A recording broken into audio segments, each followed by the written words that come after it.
L'actualité selon le GIRA. La loi Sapin 2 Assurance Vie. Comment en améliorer les rendements. Épargne en ce jour du 8 novembre 2016. Un coup de froid s'est abattu sur le monde des placements avec l'adoption définitive de la loi Sapin 2 Assurance Vie. Cette loi va bouleverser les épargnants sans toucher pour autant au code des assurances, sous fond de baisse des rendements et de période de blocage sur les contrats d'assurance vie en cas de crise financière. Autant de nouvelles qui ont provoqué des craintes chez de nombreux épargnants. Découvrez notre méthode pour adapter votre gestion et redonner du rendement à vos placements. Mais rassurez-vous, l'assurance vie reste toujours le placement préféré des Français malgré tout, en conservant sa fiscalité avantageuse. Nouvelle donne pour les fonds en euros. Le fondement de cette loi repose sur deux volontés. Donner plus de transparence aux épargnants, protéger l'épargne des Français et les compagnies d'assurance vie en cas de remontée des taux. Il faut toujours garder à l'esprit qu'à la souscription d'un contrat d'assurance vie, l'assureur s'engage à garantir le capital au souscripteur sur le fonds en euros. C'est donc l'assureur qui prend le risque financier en cas de perte sur les investissements effectués. Tant que l'épargne reste dans les comptes de la compagnie d'assurance, il n'y a aucune conséquence. Il n'en serait pas de même si trop d'épargnants venaient à récupérer leur épargne en même temps. Risque de liquidité.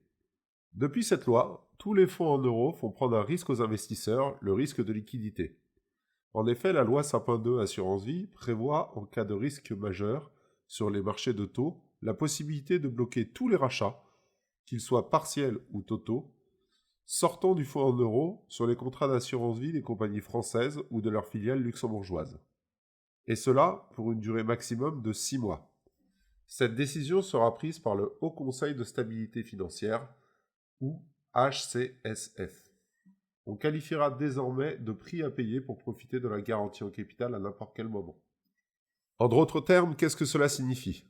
Tout simplement que comme des placements plus à risque, il ne faut pas investir toutes ses économies sur le contrat d'assurance vie, même sur le fonds en euros. Nous sommes sur un placement long terme avant tout, peu propice à l'épargne de précaution. Une seconde disposition extraordinaire, le plafonnement des rendements. Le Haut Conseil de stabilité financière peut prendre une seconde décision, celui de plafonner les rendements annuels sur les supports en fonds en euros. Encore une volonté de raboter sur les épargnants ? Eh bien pas du tout en effet. L'idée est de faire revenir dans le droit chemin certains assureurs vie qui boostent les rendements de manière artificielle, soit par des jeux comptables, ou alors qui concentrent trop fortement le risque sur quelques actifs, principalement immobiliers. Le but avoué est de faire garder sagesse aux assureurs dans la gestion de leurs fonds en euros en conservant un actif fortement diversifié. La tentation du tout immobilier est grande chez les assureurs. Mais à quel prix ? Il y a 30 ans, une crise financière a failli entraîner la faillite d'assureurs trop optimistes. Le passé ne devrait-il pas servir de leçon pour le coup ? Alors comment saisir de nouvelles opportunités ? S'adapter au changement est toujours complexe, mais pour le moins indispensable. Le tout est de le faire de manière méthodique. Premièrement, faites un point sur la composition de votre fonds en euros. Si le rendement du fonds en euros que vous avez choisi baisse depuis plusieurs années, il y a nécessairement une raison valable. Derrière ce terme simplificateur de fonds en euros se cache une multitude d'actifs gérés par votre assureur. Ce qui nous intéresse est de connaître la répartition des fonds investis en grandes familles de classes d'actifs sur les 5 dernières années, que ce soit obligations, actions ou immobilier. Toutes ces informations sont disponibles auprès de votre conseiller financier. Vous serez surpris de voir la faiblesse des taux de rendement de la partie obligataire et de son importance dans l'allocation. Secondo, composez votre portefeuille en euros maison.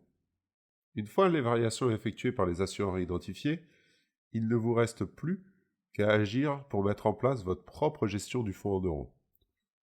Rappelez-vous que le contrat d'assurance vie que vous avez souscrit est un contrat multi-support. Le but est de compenser les ventes d'actions et d'immobilier auxquelles ont procédé les assureurs par des arbitrages individuels vers les unités de compte, soit vers des OPCVM pour remplacer la poche action, soit vers de la SCPI, SCI ou OPCI pour ce qui concerne la partie immobilière. Ce type de fonds sont présents dans les meilleurs contrats d'assurance vie du marché. Pour ce qui est des proportions, cela dépendra du fonds en euros présent sur le contrat et surtout de votre profil d'investisseur. Cela pourra aller jusqu'à 30% du montant du fonds en euros chez certains assureurs. Troisièmement, faites un bilan épargne avec votre conseiller en gestion de patrimoine pour diversifier vos placements. Chaque phase de changement de marché, que ce soit un krach boursier ou comme ici des taux d'intérêt extrêmement bas, est un moment opportun pour mettre en place une nouvelle stratégie. La première cause de perte de rendement est le manque de diversification. Les épargnants ont une vision souvent simpliste de l'investissement consistant à limiter le nombre de supports financiers, surpondérer les éléments qui fonctionnent le mieux à court terme. Mais les meilleurs rendements d'une année ne sont pas forcément celles de l'année suivante. Merci à notre partenaire Franklin Templeton pour cette belle illustration sur notre site internet. Avez-vous pensé à faire un point avec un conseiller spécialisé pour trouver la solution à votre situation? L'outil ad hoc, le bilan épargne. Vos 2 alliés rendement pour 2019.